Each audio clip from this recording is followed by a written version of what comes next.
안녕하세요. 오늘도 사연 살롱을 찾아주셔서 감사합니다. 저는 올해로 결혼 12년 차이고 초등학교 3학년 딸을 키우고 있는 엄마입니다. 막상 제 소개를 하고 사연을 보내려고 하니 조금은 떨리는 것 같은데요. 도서가 좀 없더라도 지금부터 들려드릴 제 이야기를 재미있게 들어주셨으면 좋겠어요.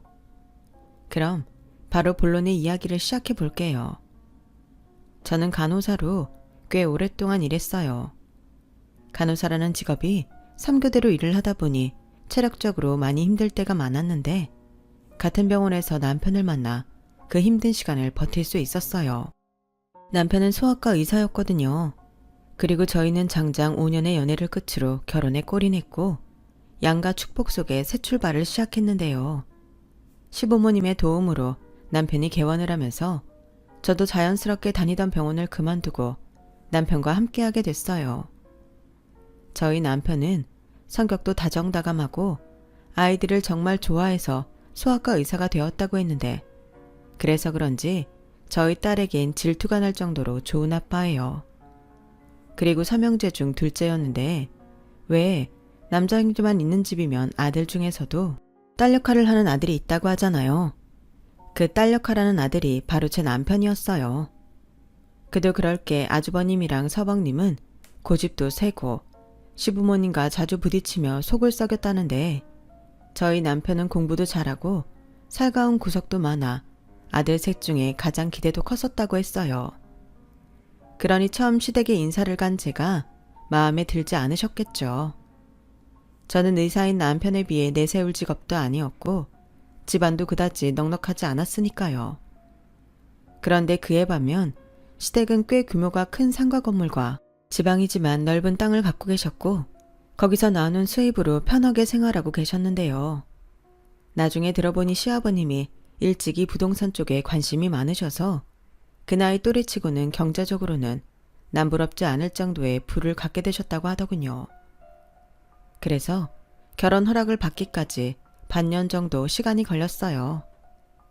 말이 반년이지 제 입장에서 영영 결혼 허락은 못 받을 것 같은 기분이었죠.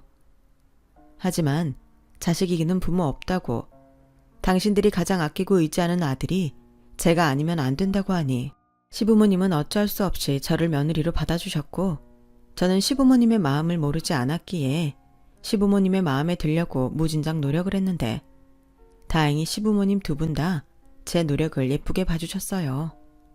그리고 나중엔 정말 저를 딸처럼 예뻐해 주셨죠. 미연아, 이거 내가 백화점 갔다가 너 생각나서 사왔는데 어떠니? 어머, 스카프네요. 엄청 예뻐요. 근데 이거 정말 저 주시려고요? 어머님이 하셔도 잘 어울리실 것 같은데.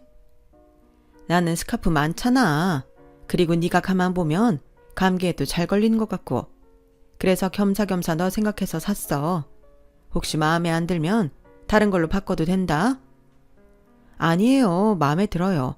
그리고 어머님이 사주신 건데 제가 왜 바꿔요? 감사합니다. 저 이거 밖에 나가서 엄청 자랑할 거예요. 어머, 얘는 그게 뭐 자랑까지 할 일이라고. 그냥 네가 늘 애써주는 것 같아서 내가 고마워서 그래. 우리는 딸이 없잖아. 근데 네가 우리 집에 들어와서 딸 노릇을 해주니 내가 얼마나 좋은 줄 아니? 네 시아버지도 이런 복덩이를 몰라보고 왜 결혼 허락을 늦게 했는지 모르겠다고 하셔. 제가 뭘 했다고. 어머님 아버님이 저를 예쁘게 봐주셔서 그런 거죠. 그리고 저 지난 날은 다 잊었어요. 반대만 하셨지 저한테 상처 주신 적 없으시잖아요. 그게 그거지 뭐. 그래서 너만 보면 내가 미안하고 고마워. 그러니까 앞으로도 내가 이런 거 사다 주면 그냥 아무 소리 하지 말고 고맙습니다 하고 받아. 알겠지? 네 어머니 고맙습니다. 저희 시부모님은 참 좋으신 분들이세요. 처음에 반대를 하셔서 결혼 후에도 저를 미워하시면 어떡하나? 저도 저희 친정 부모님도 걱정을 많이 했는데 그런 걱정을 한 게 죄송할 만큼 저한테 잘해주셨죠. 그래서 저희 친정 부모님도 저희 시부모님께 감사한 마음이 크셨어요. 저희 친정은 지방에서 식당을 운영하고 계신데 엄마 솜씨가 정말 좋으시거든요.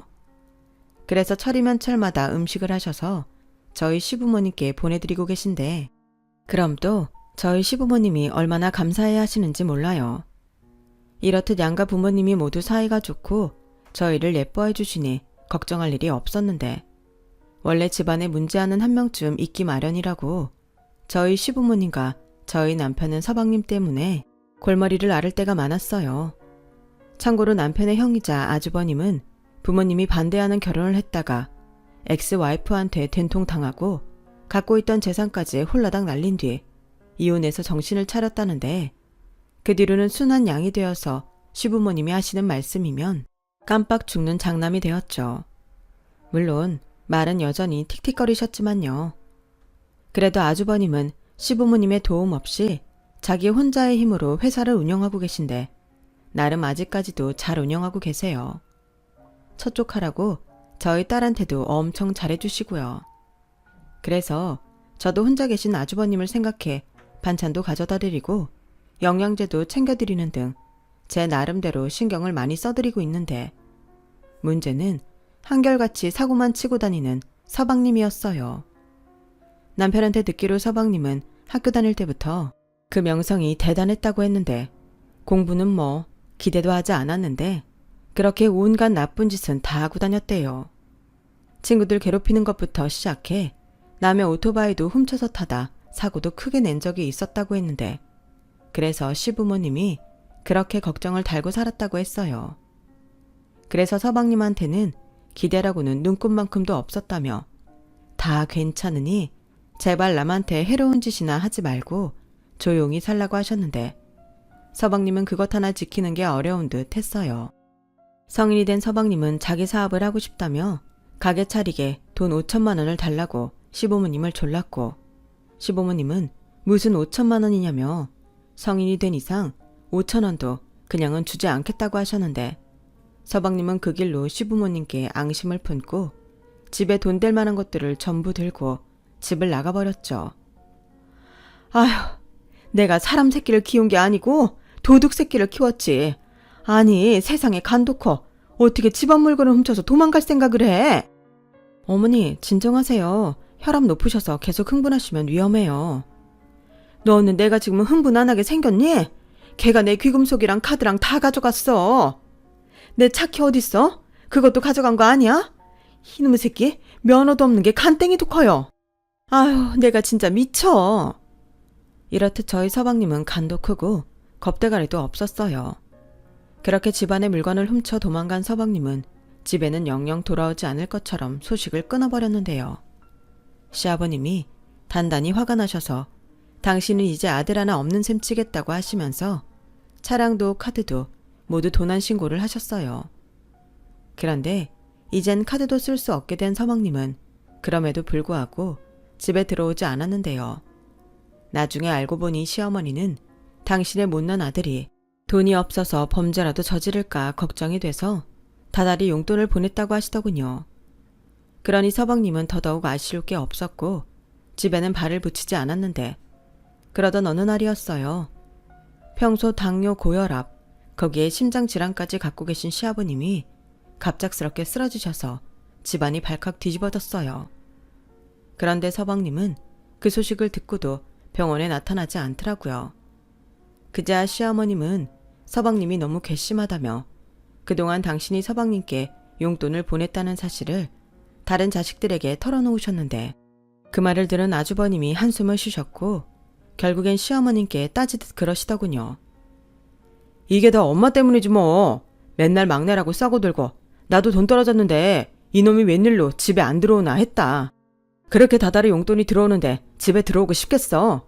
괜히 들어와봤자 나랑 아버지한테 듣기 싫은 소리나 들을 텐데 엄마는 도대체 그 자식이 뭐가 예뻐서 그래? 이게 다 엄마의 잘못된 애정 때문이야. 알지? 너는 임마 장남이 돼서 아무리 맞는 말이라고 해도 그 말을 지금 나한테 해야겠어. 네 엄마 충격받은 거 안 보여? 이혼하고 새 사람 된 줄 알았는데 그 주둥이는 똑같네. 사람은 원래 안 변하는 거야. 대신 철이 들었잖아. 아무튼 강준이 덕에 아버지 일찍 발견해서 고비는 잘 넘어갔고 서준이 그건 나처럼 밖에서 호되게 당해야 정신 차릴 거니까 엄마도 이제 서준이 그거 챙기지 마. 알겠지? 그나저나 재수씨 아까 많이 놀라셨죠? 그래도 재수씨가 응급처치 빨리 해줘서 정말 다행이었어요. 아까도 의사 선생님도 며느님이 시아버지 살렸다고 하시던걸요. 하마터면 골든타임 놓칠 뻔했다고요. 정말 감사해요. 집안에 의사랑 간호사가 있으니까 든든하네. 제가 뭘요. 아무튼 이만하길 정말 다행이에요. 그리고 어머니, 서방님 돈 떨어지면 집에 올 거니까 너무 걱정하지 마세요. 전에도 그런 적 많았잖아요. 저는 그렇게 시어머니를 안심시켜 드렸는데 서방님은 이번엔 달랐어요. 제 예상과는 달리 서방님은 용돈이 끊기자 그 길로 아예 집과는 인연을 끊어버렸거든요.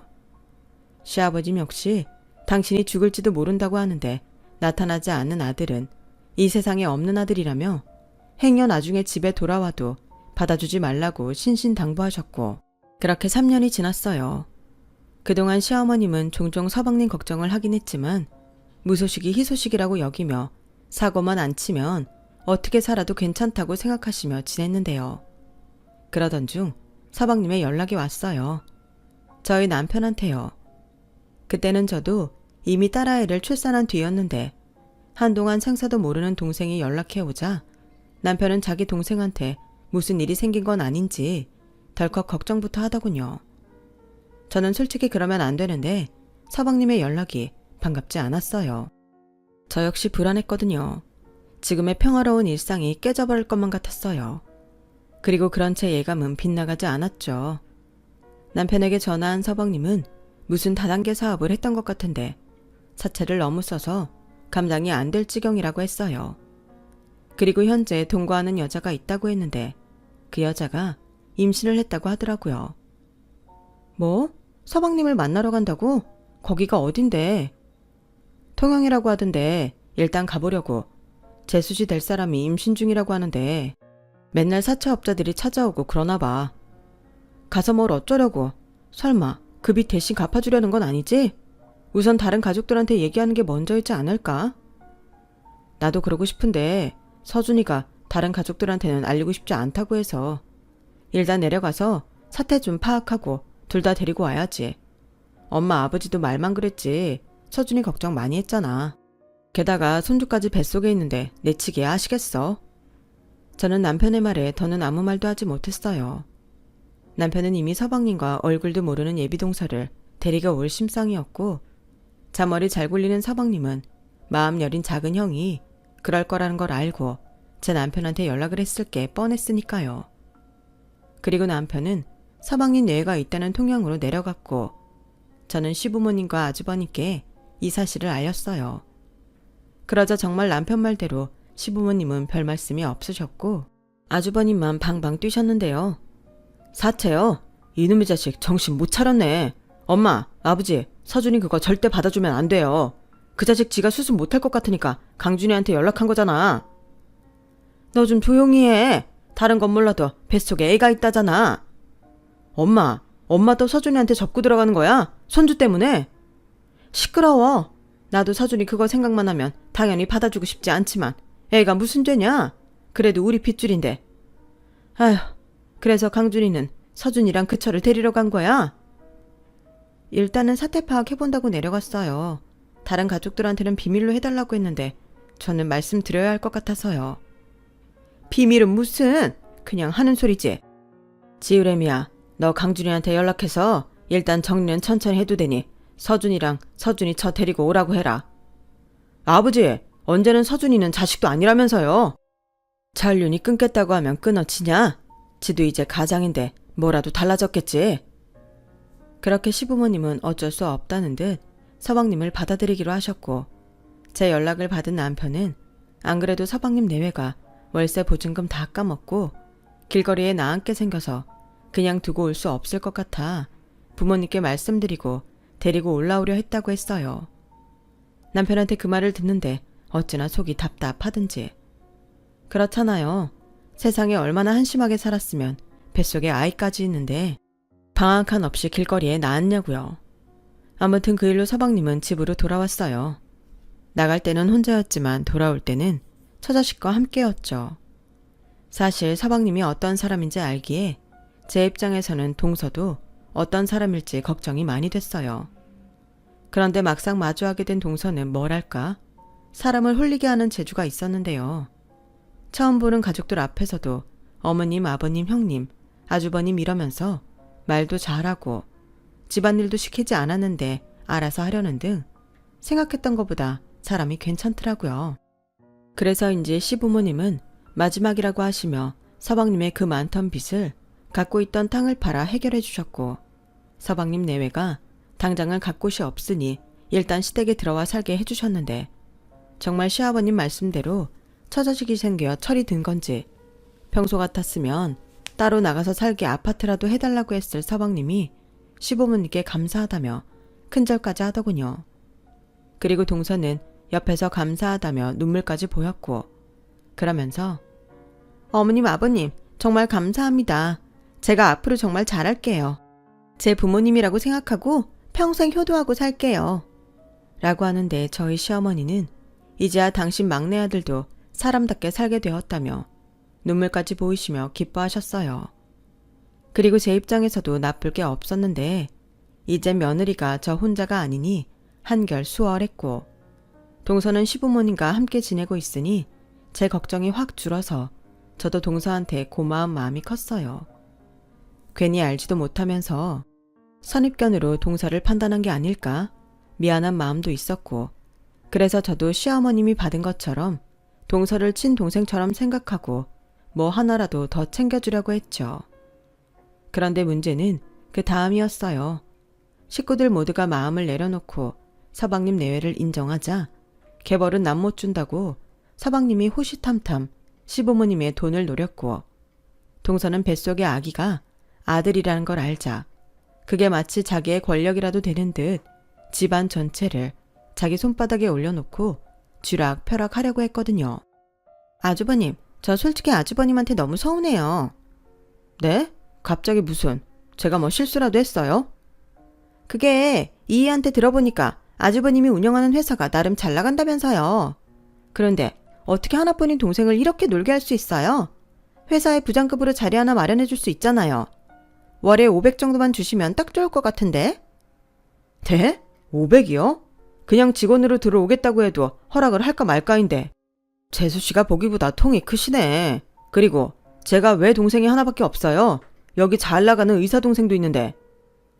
아, 그야 저희 그이는 막내 동생이잖아요. 원래 집안의 막둥이는 특별한 존재 아니에요? 게다가 제 뱃속의 아이는 아들이라 이 집 대를 이을 첫 손주인데 애 아빠가 저렇게 놀고 있으니 제가 너무 불안해서요. 야, 우리 재수씨는 나이도 어린데 생각은 참 고지식하네. 우리 부모님은 손주 손녀 이런 거 안 따지세요. 그리고 따진다고 해도 그게 저랑 무슨 상관입니까? 아무튼 저는 서준이 제 회사에 불러들일 생각 없어요. 잘 나가던 회사 가족 끌어들여 망하는 경우를 많이 봐서요. 어머, 아주버님은 말씀을 하셔도 참 서운하게 하시네요.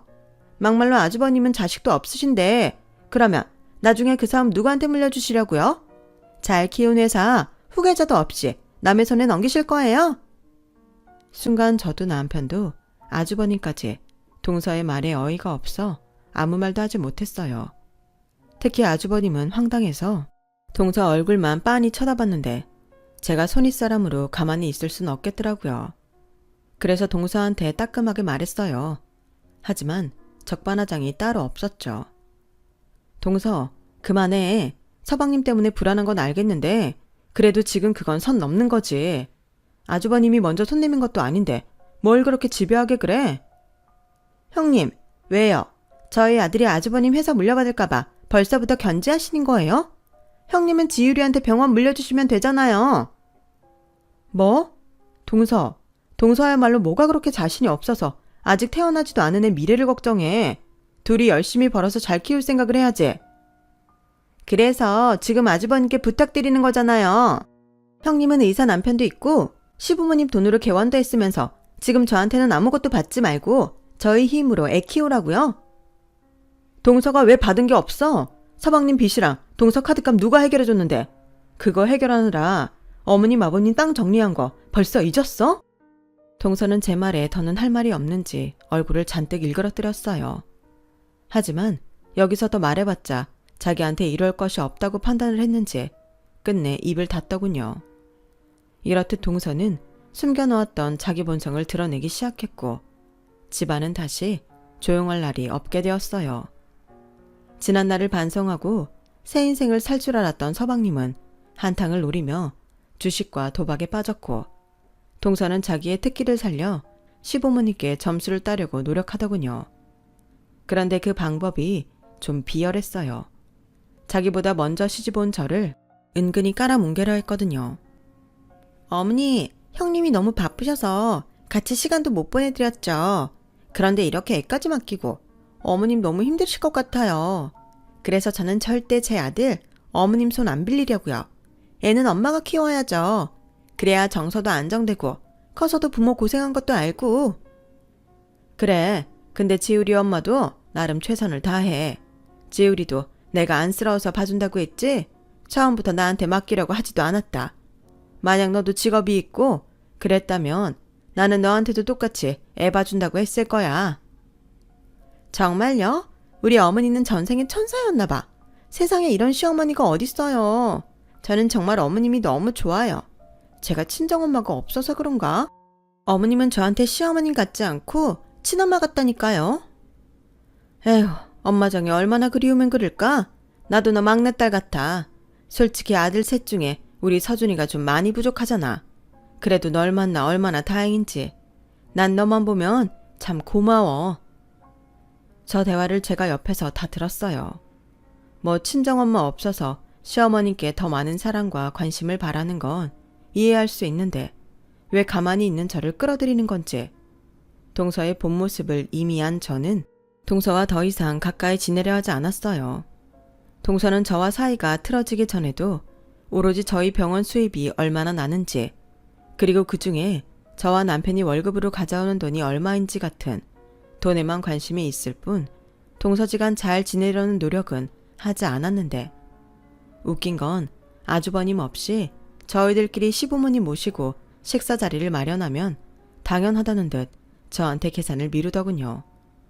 물론 형이고 제가 손위이니 저희가 계산하는 걸 못마땅하게 생각한 적은 없었어요. 하지만 너무 입을 싹 닫고 잘 먹었다는 말도 하지 않으니 얄밉더라고요. 게다가 자기네들은 처음부터 돈 낼 생각도 없으면서 무조건 비싼 것들만 주문하려고 했는데 그런 행동 하나하나가 눈에 거슬렸어요. 서방님이랑 동서 좀 너무하지 않아? 우리도 형제들끼리 얼마씩이라도 다달이 모으자고 할까? 그럼 그 돈으로 어머님 아버님 모시고 여행도 다니고 동서 애기 낳으면 가족 사진도 찍을 수 있잖아. 좋은 생각이긴 한데 서준이가 지금 고정적인 월급이 없잖아. 아마 재수씨가 부담 느낄 거야. 그리고 자기네들도 오죽하면 그러겠어. 그냥 마음씨 넓은 우리 와이프가 이해해주자.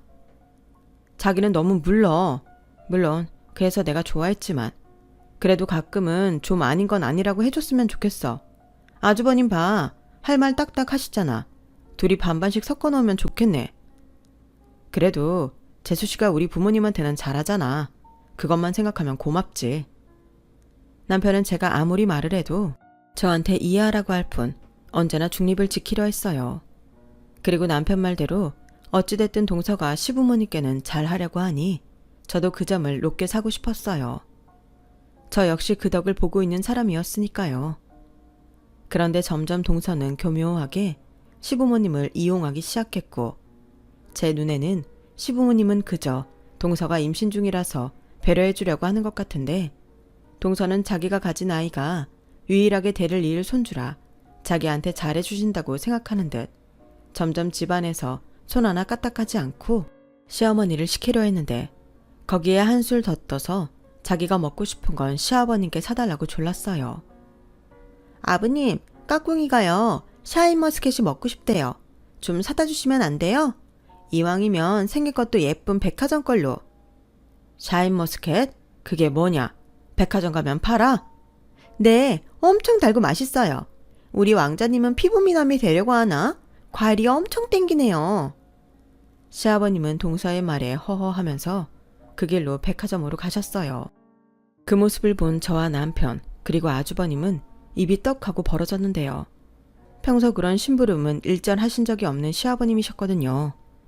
그 모습에 아주버님이 고개를 절레절레 흔드시며 이렇게 그냥 놔두면 서방님 내외가 더한 것도 시부모님께 시킬지도 모른다며 시어머님께 왜 그렇게 막내 며느리 눈치를 보냐고 동서 들으라는 듯 말씀하셨는데 시어머님은 그저 웃으시면서 얘, 우리가 언제 눈치를 봤니? 그냥 우린 제가 딸 같아서 그래. 서준이가 편변한 벌이도 없고 그럼 임신한 애가 먹고 싶은 건 어떻게 사 먹니? 네 아버지도 다 그걸 아시고 저러는 거지. 맞아요, 어머니. 역시 우리 어머니 최고. 어머니, 제가 오늘도 얼굴 마사지 해드릴까요? 동서는요, 통영에 있는 동안 마사지샵에서 근무를 했다고 했어요. 그리고 시어머니는 종종 동서한테 마사지를 받는다고 저한테도 말씀을 하셨는데 손맛이 워낙 좋아서 받고 나면 기분까지 좋아진다고 하셨죠. 시아버님도 마찬가지셨어요. 어깨며 허리, 다리까지 동서가 마사지를 해주면 그렇게 피로가 풀리고 좋을 수가 없다고 하시더군요.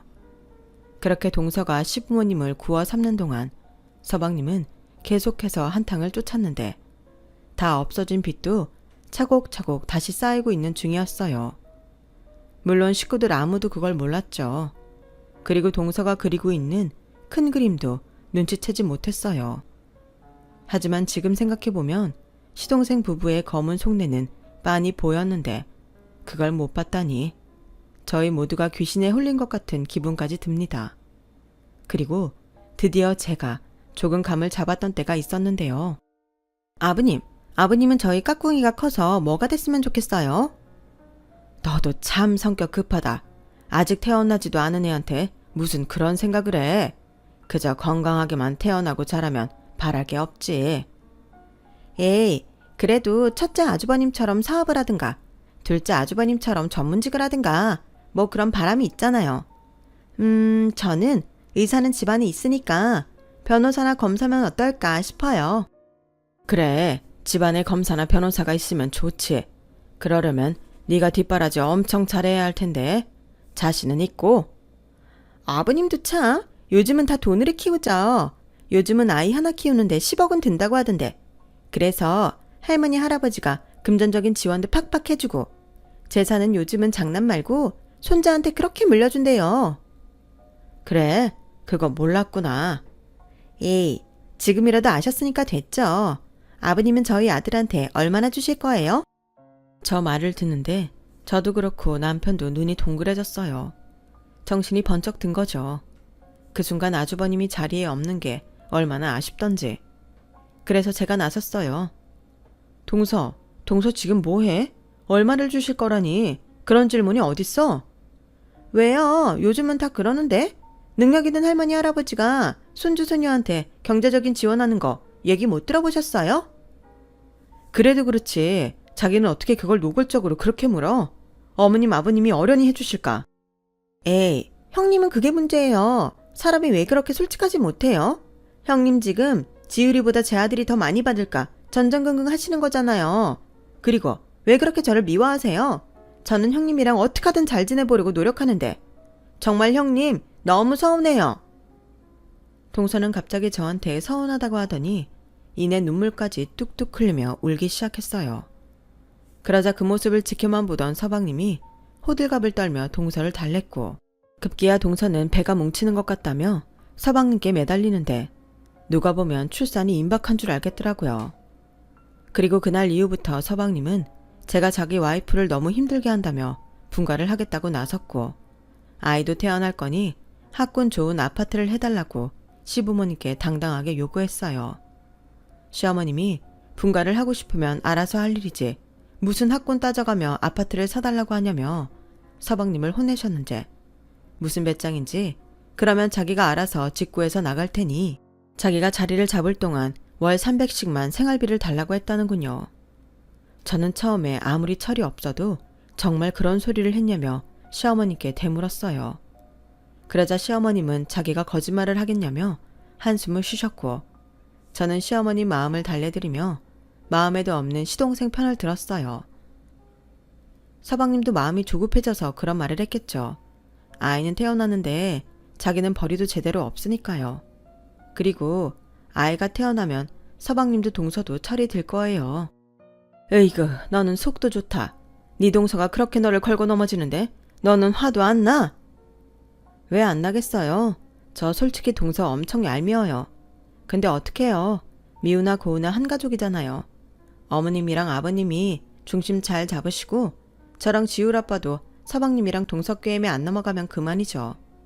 그래도 서방님이랑 동서는 아주버님한테는 안 그러는 것 같아요. 걔들도 아는 거지. 씨알도 안 먹힌다는 거. 어떨 때는 동진이 그게 제일 현명해. 맞아요. 저도 가끔은 물러터진 지율이 아빠보다는 아주버님 같은 남자가 남편으로는 더 좋을 것 같아요. 어머 얘 좀 봐. 너 그렇게 내 앞에서 은근히 우리 강준이 흉보는 거지? 내 아들 셋 중에 우리 강준이가 제일 나아. 그리고 동준이 걔가 그렇게 남편으로 괜찮았으면 그렇게 뒤통수 맞고 이혼 당했겠냐? 동준이 걔는 내 아들이 맞긴 한데 너무 지밖에 모르지. 그래도 누구처럼 손 안 벌리고 자기 힘으로 살잖아요. 그래, 그거 하나는 나를 닮아서 기특하지. 그래도 네가 내 아들 셋 중에 제일 좋은 놈 골라 가진 거야. 그건 확실해. 네, 알겠습니다. 제일 좋은 놈 저 주셔서 감사해요. 근데 어머님, 이제 기분 풀리셨죠? 그래, 너랑 떠들다 보니까 언제 풀어졌는지 풀어졌다. 고맙다. 시어머님은 그렇게 홀가분한 얼굴로 자리를 일어나셨어요. 그리고 예전처럼 서방님께 얄짤없는 부모님의 모습을 보여줬는데요. 아무리 동서가 말과 행동으로 구워 삶으려고 해도 예전처럼 되는 것 같지 않자 황당하게도 서방님은 저희 부부에게 도우미 손길을 내밀었어요. 자그녀, 난 정말 요즘은 하루하루가 숨이 막혀. 나도 이럴 줄 알았으면 형처럼 공부 열심히 할걸. 이건 뭐 대학 안 나왔다고 취직도 못해.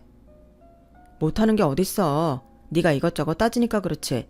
너 이제 애 아니야. 금방 애 아빠 될 텐데 작은 일이라도 안정적으로 다녀야지. 나도 그러고 싶어. 근데 안 되는 걸 어떡해. 큰형은 취직도 안 시켜주지. 엄마 아빠는 이젠 돈도 안 준다고 하지. 이러다가는 애기 낳아도 우리 세 식구 굶어 죽게 생겼어. 지수가 오죽하면 맨날 운다니까. 에휴. 그러니까 임마 너라도 정신 바짝 차려. 형이 오죽하면 그러겠어. 네가 다른 데에서 잘하는 모습 보이면 형이 어련히 너 와서 일하라고 하지. 큰형이 무슨. 그러지 말고 작은 형이 나 좀 도와줘. 나 많은 거 바라는 거 아니야. 월 210만 형이 좀 해줘라. 내가 취직하면 제일 먼저 형 돈부터 갚을게. 뭐? 월 200? 너 정말 정신 안 차릴래? 사람이 일도 안 하고 월 200씩 바란다는 게 말이 되는 소리야. 네가 그 모양이니까 재수씨가 맨날 울지. 네가 남편 노릇을 잘해봐. 재수씨가 왜 그러겠어? 아이씨, 왜 애기가 그렇게 돼? 도와주기 싫으면 싫다고 해. 근데 형, 잘 생각해라. 형 병원 있는 그 건물 아버지 거지? 그럼 그거 나중에 누가 물려받을 것 같아? 이러니 저러니 해도 지율이는 기집애고 유산 상속받고 대의를 아들은 내 아들밖에 없어. 안 그래? 형이 이렇게 나오면 내가 그 건물에 그 병원 계속 둘 것 같아? 서방님, 그게 무슨 말이에요? 저는 너무 화가 나서 서방님께 소리를 쳤어요. 부부는 닮는다고 하더니 동서나 서방님이나 똑같은 사람들이더라고요. 그리고 제가 인상을 팍 쓰고 소리를 치자 서방님은 슬금슬금 제 눈치를 보고 자리를 피했고 그러기를 며칠 후 서방님과 동서는 대형 사고를 치고 말았어요. 시부모님의 건물 등기 권리증과 인감도장은 물론이고 통장과 카드 그리고 시부모님이 필요한 일이 있어 떼어놓은 인감증명서까지 어떻게 알고 몽땅 가지고 잠적을 한 거예요. 누가 봐도 건물을 어떻게 할 속셈이었죠. 이 사실을 알게 된 저를 비롯한 남편과 아주버님은 모습을 감춘 서방님 내외를 찾아다녔고 당연하게 전화 연결은 되지 않았는데 나중엔 번호도 바꿔버렸는지 없는 번호라고 하더라고요.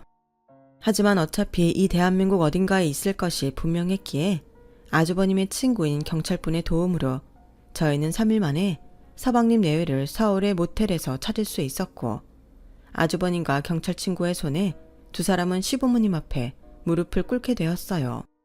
아니, 어릴 때도 그러더니 너는 그 망할 버릇을 여직 못 고쳤어? 왜? 그 건물 니들이 팔아서 가지려고? 아니, 내가 그렇게 부탁하는데 아무도 들어주지 않았잖아. 그리고 그 건물 어차피 우리 아들한테 물려줄 거 아니었어? 언제 돌아가실지도 모르는데 줄 거 미리 주면 좋잖아. 우리가 자산도 좀 불려놓고 좋은 환경에 우리 장손도 키우고 그리고 설마 내가 그거 팔아서 혼자 다 갖겠어? 형들이랑 나눠 갖지. 뭐야? 이제 와서 우리까지 한 통속 만드냐? 나는 그런 거 필요 없어. 그럼 아주버님은 빠지세요.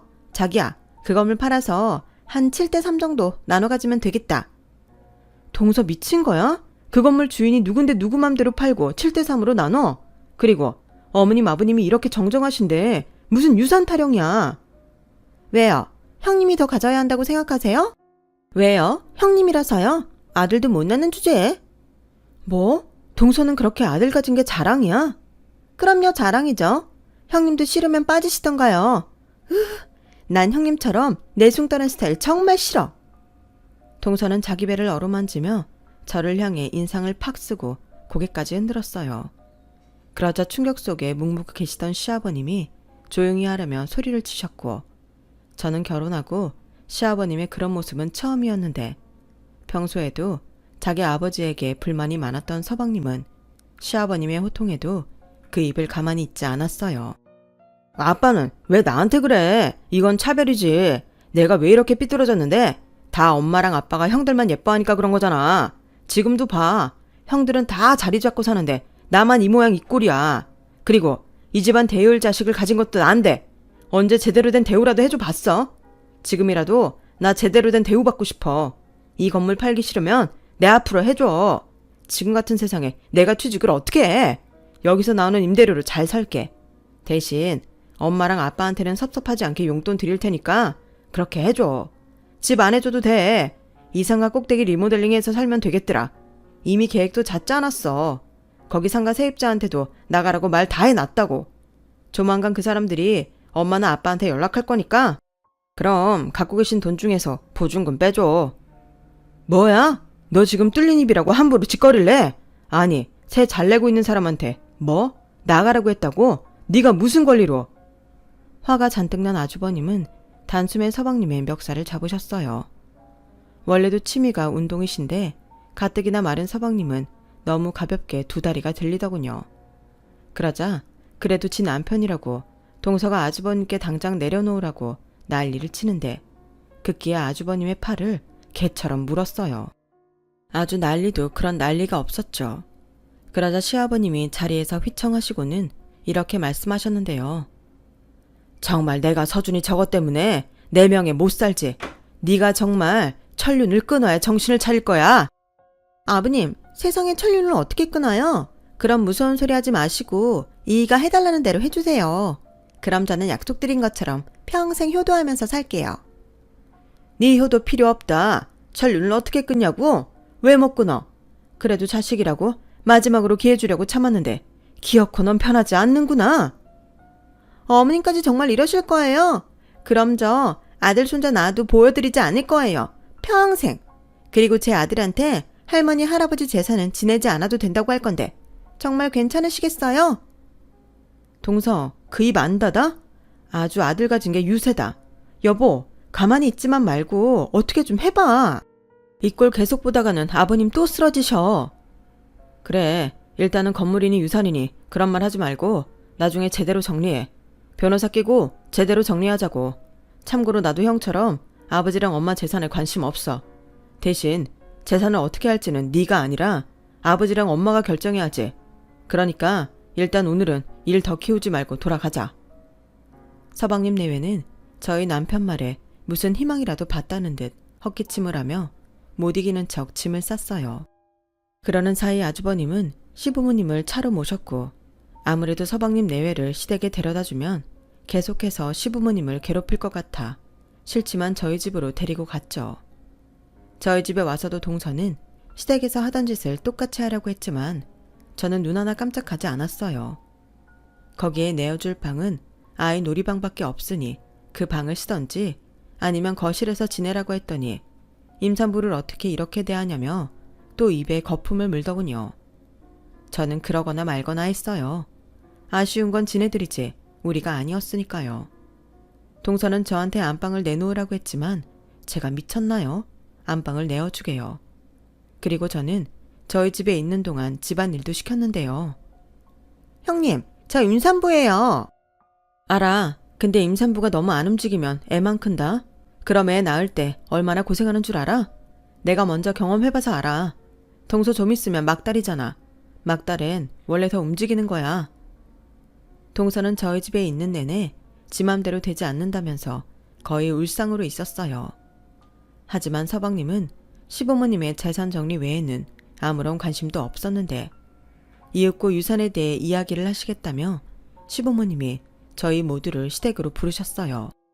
시댁으로 향하는데 서방님과 동서는 드디어 자기들이 원하는 유산을 갖게 되었다고 아주 싱글벙글이고 이제 불편한 저희 집에는 가지 않아도 된다며 비아냥거리기까지 하는데 정말 꼴도 보기 싫었어요.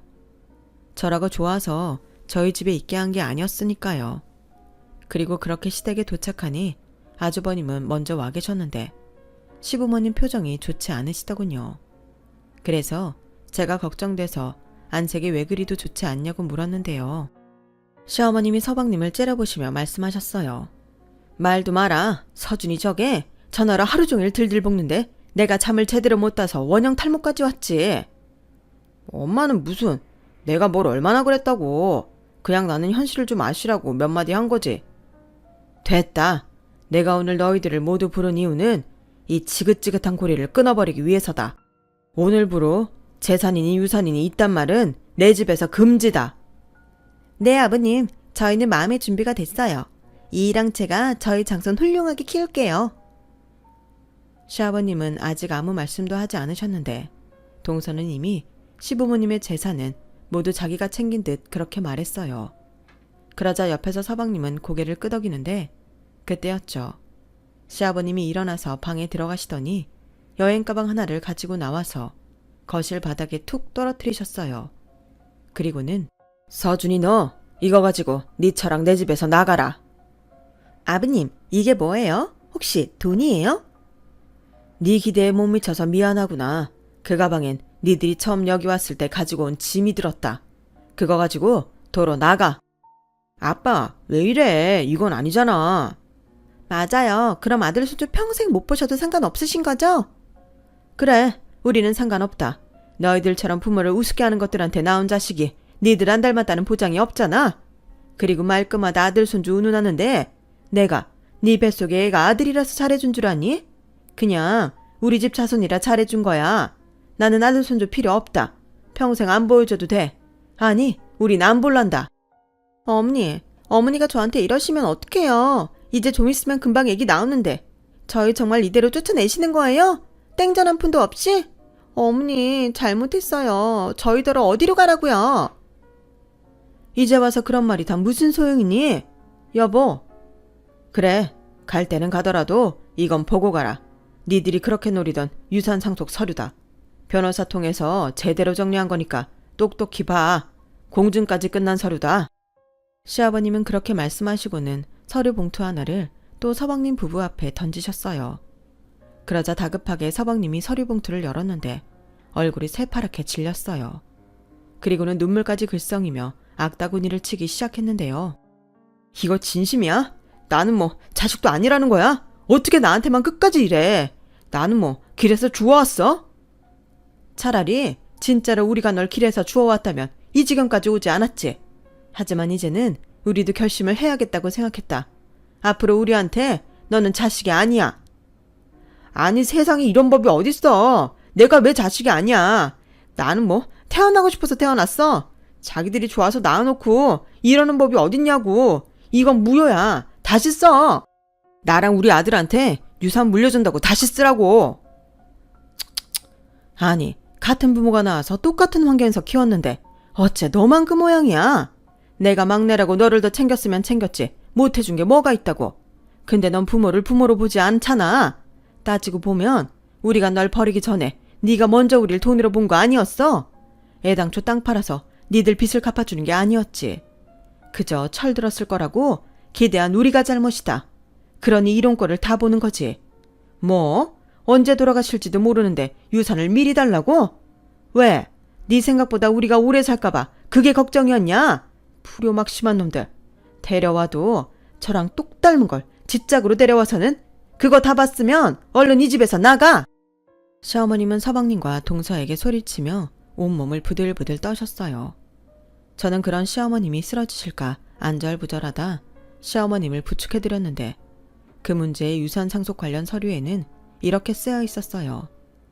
저희 병원이 있는 건물은 저와 저희 남편한테 물려주고 살고 계신 집은 아주버님에게 물려주신다고요. 그리고 두 분이 모두 돌아가시고 남은 통장의 돈은 저희 딸 학비에 보태라고 쓰여 있었는데요. 그 어디에도 서방님과 동서, 그 아들 손자에 대한 언급은 없었어요. 자식이 아니라고 생각하기에 그 어떤 상속도 하지 않겠다는 시부모님의 의지셨죠. 그리고 분명 서방님과 동서가 가만히 있지 않을 거라는 걸 아시기에 공증까지 다 맞춰놨다고 하셨는데 저는 정말이지 그 어떤 시부모님의 유산에 관심이 없었기에 그 사실을 알고 어안이 벙벙했어요. 남편도 마찬가지였죠. 그 뒤 상황은 완전히 180도 달라졌어요. 서방님과 동서가 절대 못 나간다며 버티기 시작했고 유산 안 주셔도 되니 제발 내치지만 말아달라며 시부모님에게 매달리는데 이미 질릴 대로 질린 시부모님은 꼼짝도 하지 않으셨어요. 그러자 동서는 시부모님은 도저히 안 될 것 같으니 이제는 저한테 매달렸는데 그 난리에도 정신을 못 차렸는지 상가 물려받게 된 건 다 자기네들 덕이니 자기네들을 도와달라는 거예요. 참 어이가 없었죠. 누가 도와달라고 했답니까? 그리고 시어머님은 서방님과 동서에게 애기 낳아도 안 궁금하니 전화하지 말라고 하셨고 당신들이 죽어도 소식 전달 안 되게 할 테니 당신들 장례식장에는 오지 말라고 하셨어요. 그야말로 정말로 천륜을 끊어버리시겠다는 폭탄 선언이었죠. 그러자 아주버님은 어차피 달라질 것도 없으니 나가라며 시동생 부부를 밀쳤고 무슨 바람인지 저희 남편까지 아주버님을 도와 시동생 부부를 시댁에서 내쫓았는데요. 그러면서 지갑에 있던 현금을 모두 꺼내서 서방님한테 줬다고 하더군요. 이 돈 가지고 니들 살던 대로 가. 그리고 다시는 연락하지 마라. 너 이럴 줄 알았으면 그때 내가 너 데려오지 않았어. 알아? 형까지 나한테 이러면 어떡해. 나는 그럼 앞으로 어떻게 살라고? 어떻게 살긴 죽어라 열심히 살아야지. 재수씨 순산하세요. 그리고 제발 다시 보지 맙시다. 덕분에 집안 시끄럽고 아주 꿈자리 뒤숭숭했어요. 큰아주버님. 서방님과 동서는 그렇게 저희 남편과 아주버님의 바지가랭이를 붙잡고 늘어졌지만 달라지는 건 하나도 없었어요. 결국 저희 남편이 준 돈을 가지고 떨어지지 않는 발걸음을 옮겼죠. 솔직히 그 모습을 보는데 저는 좋지도 싫지도 않았어요. 얄미워서 통쾌하다는 생각이 들다가도 왜 저렇게 자기 목을 자기 발로 차서 저런 고생을 하나 마음이 썩 좋지 않더라고요. 게다가 뱃속의 아이는 아무 죄가 없잖아요. 그래서 어쩌면 저는 마음이 더 안 좋았던 것 같아요. 그 뒤 서방님 내외는 출산했다는 소식만 전했을 뿐 그 어떤 연락도 하지 않고 있는데요. 남편은 오히려 연락이 오지 않는 지금이 더 낫다고 하네요. 솔직히 이제는 자기 동생이지만 달라질 희망이 보이지 않는 것 같다며 부모님 생각해서라도 서방님과는 연을 끊는 게 맞는 것 같다고 했어요. 아주버님은 말할 것도 없고요. 하지만 저는 시부모님의 결정은 그렇게 하셨어도 그 속이 얼마나 아프고 상하셨을지 모르지 않기에 그저 그 상황들이 안타깝기만 한데요. 부디 서방님과 동서가 이제는 자신들의 행동이 얼마나 잘못된 거였는지 깨닫고 지금이라도 이전과는 다른 올바른 인생을 살았으면 좋겠어요. 이렇게 되지 않았다면 태어난 조카까지 시끌벅적했을 저희 시댁이었을 텐데 그저 씁쓸하기만 합니다. 제 마음이 이런데 시부모님들의 마음은 오죽하실까요? 그리고 그 사건이 있고 난 후 아주버님은 혼자 살던 집을 정리하고 시댁으로 들어가셨어요. 말로는 집 물려받을 거라서 미리 들어왔다고 너스레를 떠셨지만 사실은 시부모님이 걱정돼서 그러셨겠죠. 저도 옆에서 많이 챙겨드리지만 이럴 때 보면 아주버님이야말로 츤데레 효자인 것 같아요. 저희 부부는 솔직히 아직은 건물에 대한 욕심도 없고 상속에 대한 실감도 나지 않는데 유산 늦게 받아도 되니까 부디 저희 시부모님이 오래오래 아프지 않고 저희와 함께 하셨으면 좋겠어요. 지금까지도 너무 많은 걸 시부모님께 받아서 이걸 다 갚으려면 시간이 아주 많이 필요할 것 같거든요. 아울러 끝으로 세상 누구보다 좋으신 저희 시부모님이 하루라도 더 빨리 안 좋은 기억에서 벗어나 예전의 밝고 건강한 모습으로 돌아오실 수 있길 간절히 바라는 마음입니다. 제 사연은 여기까지예요. 지금까지 길었던 제 이야기 들어주셔서 대단히 고맙습니다. 항상 건강 잘 챙기시고요. 소중한 사람들과 후회 없이 늘 행복한 시간 되시길 진심으로 바라겠습니다. 여러분, 사연 댓글에 응원과 현명한 조언 부탁드려요. 좋아요와 구독은 저에게 큰 힘이 됩니다. 오늘도 좋은 일 가득하세요.